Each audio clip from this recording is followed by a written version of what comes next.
Brothers here. Today I'm here to talk to you about what World War One was and how it started. World War One was the second biggest war recorded in history. It had around 20 million deaths, and it was fought between a lot of countries, and particularly Europe, and it was fought on a lot of land. Now, World War One started July 28th, 1914, and it ended November the 11th, 1918. So now we're going to get into what started it and the nations involved. Okay.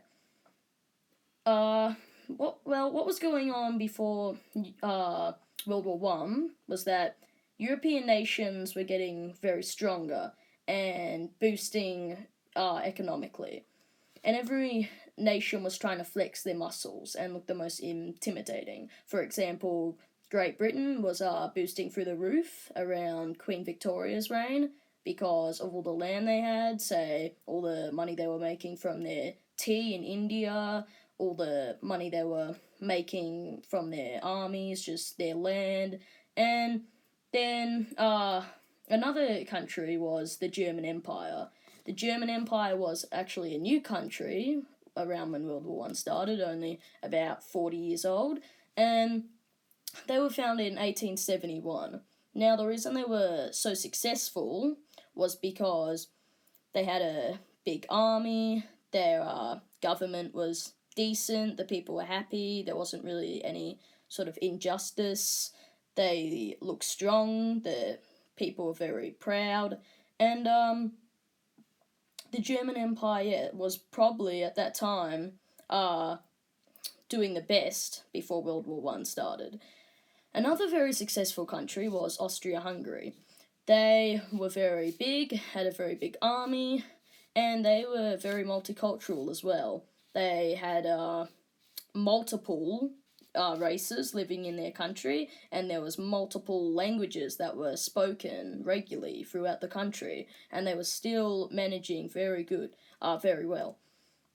Now, so those are the main reasons for World War One starting so quickly, because it started so quickly, was because all countries were just trying to look so strong for so long, and it just got worse and worse and worse, that by the 1910s, so a few years before World War One started, everyone knew that war would probably break out soon. So the first thing that happened, the first event that took place, was the Austrian-Hungarian Emperor, Franz Ferdinand.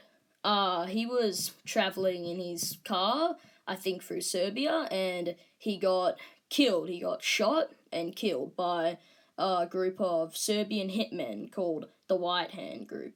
Now, no one actually knows why they killed him, what their intention was, what they wanted from killing him. No one really even knows positively who they were, the White Hand Group. They just killed him. Now, what happened was Austria-Hungary started blaming Serbia for their emperor's death because the people that killed him were captured and found to be Serbian. So, on the 20th of July, Austria-Hungary mobilised their troops and sent them to the front line on Serbia. And then Serbian troops were mobilised. Now, what happened after that was Russia, the Russian Empire, a very big and strong empire as well, probably containing the most troops in Europe. They mobilised their troops and put them on the Austrian-Russian front. Now, the reason for this was because there were a lot of alliances and friendships between European countries, because they knew when a war broke out, they'd need countries to defend them and help them. So Russia was allied with Serbia. So when Austria-Hungary declared war on Serbia on July 28th, Serbia and Austria-Hungary started fighting each other on the front lines, and Russia also started fighting Austria-Hungary on the Austrian-Russian front. Now, a day after, on July the 29th, Germany mobilised their troops because Germany was very good friends with Austria-Hungary. Now, 2 days after, or 3 days after, August the 1st, Germany declared war on Russia to help Austria-Hungary fight Russia. So Germany sent some of their troops to the Eastern Front on the German-Russian front line, where they would help Austria-Hungary against Russia. 2 days later, on August the 3rd, Germany declared war on France because France was mobilizing their troops, getting ready to fight Germany, because France was actually allied with Russia. Now, Germany knew this, seeing it was obvious, and mobilized their troops, and then declared war on France. Now, a day after that, on August the 4th, Germany declared war on Belgium, because they wanted to get through Belgium so they could be closer to Paris, because Germany wanted to capture Paris and then capture the sort of northern France, that was along the English Channel, to stop British troops getting through, because they knew that Britain would soon declare war on them as well, because Britain was allied with France.